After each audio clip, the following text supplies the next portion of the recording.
देखिए मम्मी जी, अगर आप ये सोचकर यहाँ रहने आई हैं कि बहू के हाथ का खाना मिलेगा, बहू आपके पैर दबाएगी, तो भूल जाइए। मैं नौकरी करने वाली शहर की लड़की हूँ, कोई गांव की गवार नहीं जो सास की सेवा में अपनी जिंदगी बिता दूं। शुक्र मनाइए कि मैं आपसे घर के कामकाज नहीं करवाती, तो खाना बनाने वाली जैसा खाना बनाती है चुपचाप से खा लीजिए। अगर मेरा दिमाग घूम गया ना, तो खाना बनाने वाली की जगह आपको खाना बनाना पड़ जाएगा। मुझे जाने दीजिए, बाहर आपका बेटा मेरा इंतजार कर रहा है।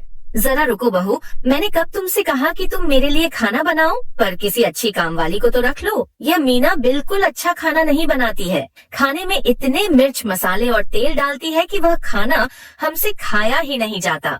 ऐसे में तुम ही बताओ, मैं वह खाना कैसे खाऊं? आपकी आखिर प्रॉब्लम क्या है? बाहर का खाना आपको हजम नहीं होता। घर में अगर काम वाली बनाकर देती है तो आपको पसंद नहीं आता।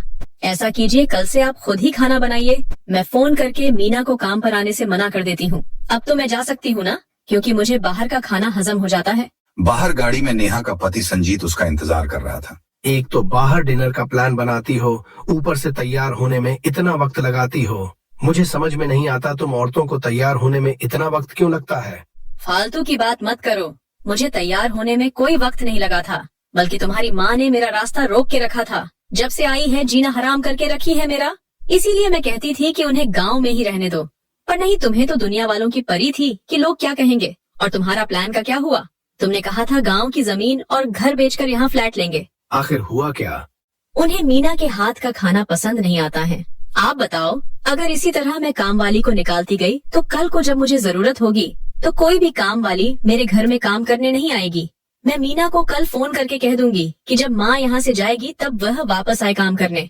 और तब तक मेरा मतलब घर के काम कौन करेगा? तुम्हारी माँ करेगी। और कौन करेगा? अब चलो सामने देखकर गाड़ी चलाओ, क्योंकि मुझे तो बहुत भूख लगी है। ममता जी ने हारकर खुद से ही खाना बनाना शुरू किया। बेटे को माँ के हाथ का खाना तो अच्छा लगता था, पर अपनी पत्नी के सामने वह तारीफ नहीं कर पाता था। और अगर ममता जी को कुछ बनाने की भी इच्छा होती थी तो उन्हें पहले अपनी बहू नेहा से इजाजत लेनी पड़ती थी। एक दिन ममता जी को अपनी पसंद की सब्जी बनाने की इच्छा हुई तो वह संजीत से बोली, बेटा, आज क्या मैं अपने पसंद की सब्जी बना लूं? तुम खाओगे ना? माँ, अब छोटी छोटी बातें हमसे क्यों पूछती हो? नेहा से पूछा कीजिए। क्या समय आ गया है? बुढ़ापे में मुझे तुमसे और बहू से हर बात की इजाजत लेनी पड़ती है। एक समय था जब तुम्हारी पसंद और नापसंद बिना तुम्हारे कहे ही मैं जान जाती थी, और कभी घर से बाहर निकलने से पहले तुम भी तो हमसे इजाजत नहीं लेते थे। मेरी बात अलग थी। मैं लड़का हूँ तो मुझे घर से निकलने से पहले आपकी इजाजत क्यों लेनी पड़ती? आपको जो बनाना है नेहा से पूछकर बनाया कीजिए। इतना कहकर संजीत अपने लैपटॉप में व्यस्त हो गया। करीब 2 महीने तक ममता जी ने खुद से खाना बनाया, पर उनके काम में लगन देखकर नेहा घर के बाकी काम भी उनसे ही करवाने लगी। यहाँ तक कि बेटा भी एक गिलास पानी तक खुद से नहीं लेता और हर चीज के लिए माँ को ऑर्डर देता था। एक दिन संजीत ने अपनी माँ से कहा, माँ, 1 कप चाय बनाकर दे दो, और हाँ, मैं अपने कमरे में काम कर रहा हूँ तो यही चाय दे जाना। अभी बनाती हूँ। पर उनकी तबीयत आज कुछ ठीक नहीं लग रही थी। उनका मन करता था कि काश वह आराम से बैठी और कोई उन्हें गर्मा गर्म चाय देता, पर यह तो होने से रहा नहीं। ममता जी चाय बनाकर जब संजीत को देने गई तो कुछ देर यूं ही उसके पास खड़ी हो गई। कुछ कहना चाहती हैं तो जल्दी से कहिए, मेरे पास वक्त नहीं है। बेटा, कहना तो चाहती हूँ, पर डर लगता है कहीं तुम नाराज ना हो जाओ। फिर भी बहुत हिम्मत करके तुमसे बोल रही हूँ। हाँ, सुन रहा हूँ, बोलते जाइए। बेटा, बहू को बोल दो फिर से मीना को खाना बनाने के लिए बुला ले। मुझे तो लगता था मैं सब काम कर लूंगी, पर अब समझ में आया कि अब हमसे नहीं हो पाएगा, क्योंकि मुझे एक पल को भी आराम नहीं मिल रहा है। माँ, आपकी यही बातें मुझे अच्छी नहीं लगती है। पहले खुद मीना की शिकायत करती हो और अब वापस उसे काम पर बुलाने को कह रही हो। नेहा ऑफिस से आकर घर के कामों में आपकी मदद करती है, तभी आपसे नहीं हो पा रहा। सोचिए, जब आप नेहा को काम ठीक से न करने के ताने देती थी तो उसे कैसा लगता होगा। उसने सोचा काम वाली रख लेते हैं तो सुनना नहीं पड़ेगा। आपके कहने पर उसे निकाला गया था, तो अब क्या हो गया? और नेहा से उम्मीद मत कीजिएगा, क्योंकि वह आपकी तरह घर में बैठी नहीं रहती है। बेटा, मुझे माफ कर दो। अब गलती हो गई सो हो गई। अब आगे से गलती नहीं करूंगी। बस अब बहू को फोन करके कह दो कि मीना को वापस बुला ले, और रात का खाना आज बाहर से ऑर्डर कर लेना। मेरे शरीर में अब इतनी भी ताकत नहीं कि मैं कोई काम कर सकूं, और मैं भी वही थोड़ा बहुत खा लूंगी। और हाँ बेटा, एक बात पूछनी थी, क्या मैं अपने कमरे का एसी ऑन कर सकती हूँ? माँ, बिजली का बिल नेहा भरती है, तो एसी किस कमरे में चलेगा ये वही बता सकती है। उसे आने तो दीजिए। इतने में दरवाजे की घंटी बजी। नेहा ने जैसे ही घर में प्रवेश किया, संजीत बोला, तुम आ गई नेहा, अब जरा माँ की भी सुन लो। मीना को वापस बुलाने के लिए कह रही है और माँ अपने कमरे का एसी चलाना चाहती है। क्यों सारी अकड़ निकल गई? बड़ा कहती थी कि खुद से खाना बना लूंगी। मीना के हाथ का खाना अच्छा नहीं लगता। अब क्या हुआ? और गांव में तो बिजली भी बार बार कटती है। वहाँ तो पंखा भी नहीं मिलता था और यहाँ इनको एसी चाहिए। शहर में आते ही रंग ढंग बदल गए। चलो ठीक है, थोड़ी देर चला लीजिए, पर याद रखिए इसके बदले आपको कुछ तो काम करना पड़ेगा, वरना बिजली का बिल कौन भरेगा? ममता जी बेचारी सर झुकाए खड़े खड़े अपने बेटे की तरफ उम्मीद भरी नजरों से देख रही थी और सोच रही थी, कैसा नालायक बेटा पैदा किया है जो हर बात के लिए इसकी पत्नी की इजाजत लेनी पड़ती है और यह खरा खरा बस मुंह ताक रहा है। ममता जी के दिमाग में कुछ चल रहा था। उन्होंने कहा, बहू रहने दो, आज मैं गर्मी में ही सो जाऊंगी और मीना को बुला लेना, क्योंकि अब हमसे तो तुम्हारे घर का काम नहीं हो पाएगा। इसके लिए भले ही मुझे भूखे क्यों न रहना पड़े। इतना कहकर ममता जी रोती हुई अपने कमरे में चली गई। देखा तुमने अपने माँ की अकड़? मैं कह रही हूँ अब इनको वापस गांव भेज दो। अब कुछ खाने के लिए ऑर्डर करो, मुझे बहुत भूख लगी है।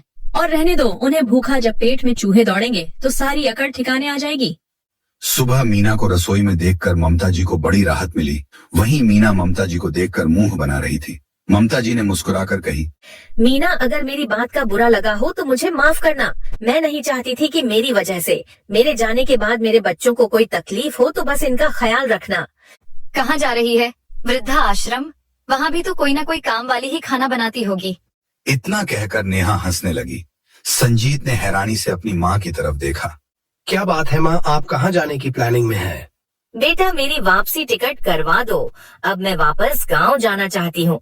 अरे यहाँ के काम आपसे होते नहीं हैं, तो गांव में घर का काम कैसे करेंगी?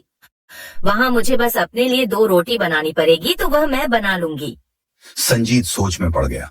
उसने सोचा था कि गांव की जमीन और घर बेचकर यहीं पर एक फ्लैट लेगा, पर माँ तो उसकी पूरी प्लानिंग पर पानी फेर रही थी। संजीत बोला, माँ चिंता क्यों करती हो? शहर के लोगों को काम वाली से बहुत सारी शिकायत रहती है और फिर कई बार वह गुस्से में उन्हें हटा भी देते हैं। माँ, मैं क्या कह रहा था कि आप आराम से यही रहिए। उस घर को बेचकर हम यही बड़ा सा घर ले लेंगे, फिर आपको अच्छा सा कमरा दे देंगे, उसमें आपको ताजी हवा भी मिलेगी। बेटा, मेरे लिए बड़ा घर और हवादार कमरे की बात है तो वह मुझे नहीं चाहिए। मेरे गांव की जमीन और घर है मेरे पास। तो शहर की जिंदगी तुम्हें मुबारक हो, बस मेरे जाने की टिकट करवा दो। इतना कहकर ममता जी अपने कमरे में जाने लगी। तभी नेहा ने संजीत से कहने लगी, ये तो हमारी पूरी प्लानिंग पर पानी फेर रही है। तुम इन्हें ये सोच कर लाए थे ना कि ये यहाँ कुछ दिन रहेंगी, इनका मन लग जाएगा तो हम गांव की जमीन और घर बेचकर फ्लैट ले लेंगे, पर यह तो बीच में ही धोखा दे रही है। ममता जी के बढ़ते हुए कदम वहीं रुक गए और वह पीछे पलटकर बोली, वाह रे मेरी औलाद, अपनी बूढ़ी माँ को धोखा देने चला था। जवानी में किसी बात की इजाजत नहीं लेता था और आज बुढ़ापे में मेरी ऐसी दशा कर दी है कि छोटी छोटी चीज के लिए मुझे तेरी बीवी से इजाजत लेनी पड़ती है। और आज मेरा घर और जमीन बेचने का सोचने से पहले तुमने हमसे इजाजत लेने की जरूरत भी नहीं समझी। संजीत सामने आया और बोला, माँ मरने के बाद क्या वह सब अपने साथ लेकर जाओगी? अब हमारे सिवा आपका है ही कौन? ममता जी ने जोर का थप्पड़ बेटे के गाल पर लगा दिया और बोली, अगर नहीं भी ले जाऊंगी तो तुम जैसे बेटा बहू के लिए कभी नहीं छोड़कर जाऊंगी, जो बिना इजाजत के मुझे एक रोटी तक खाने को नहीं देते। अच्छा हुआ जो मेरे जाने से पहले तुम्हारी असलियत मेरे सामने आ गई। मेरे मरने के बाद तो तुम्हें संपत्ति भी मिल जाती, पर अब तो मैं तुम्हें उसे छूने भी नहीं दूंगी। और तुम बहू, तुम मुझे वृद्धा आश्रम भेजने की सोच रही थी ना, तो चलो तुम्हारी यह ख्वाहिश भी पूरी कर ही देती हूँ। मेरे मरने के बाद गांव की जमीन और घर मैं वृद्धा आश्रम को देकर जाऊंगी। अब जल्दी से मेरी टिकट करवा दो, वरना पुलिस को फोन करूंगी और तुझे और तेरी बीवी को रात का खाना वही खिलाऊंगी। मीना डर के मारे बोली, मैडम जी, हम आपके घर में काम नहीं करेंगे। अरे ये बुढ़िया तो बहुत खतरनाक हो गई है। पता चला मुझे भी जेल ना भेज दे, तो जितना जल्दी हो सके इन्हें गांव भेजो और अपने लिए कोई और एक काम वाली ढूंढ लो। यह कहकर मीना चली गई। संजीत ने डर के मारे अपनी माँ की अगले दिन की ट्रेन की टिकट करवाई और बाकायदा उन्हें स्टेशन छोड़कर आया। ममता जी अपने सामान के साथ ट्रेन में बैठ गई तो संजीत हाथ जोड़कर बोला, माँ एक आखिरी बार मुझे माफ कर दो। मैं नेहा को समझाऊंगा, वह फिर कभी आपके साथ बदतमीजी नहीं करेगी। अब मुझे तुम पर ही भरोसा नहीं है तो तुम्हारी बीवी पर क्या होगा? और मुझे तुम जैसी औलाद की कोई जरूरत नहीं जो हर चीज के लिए अपनी माँ को अपनी बीवी से इजाजत लेने पर मजबूर करे। इससे अच्छा तो बुढ़ापे में अपनी दाल रोटी का इंतजाम हर माँ बाप को खुद कर लेना चाहिए। चले जाओ यहाँ से, अब तुमसे कोई रिश्ता नहीं रखना। मैं अपनी आगे की जिंदगी अकेले ही जी लूंगी। इतना कहकर ममता जी ने संजीत से मुंह मोड़ लिया।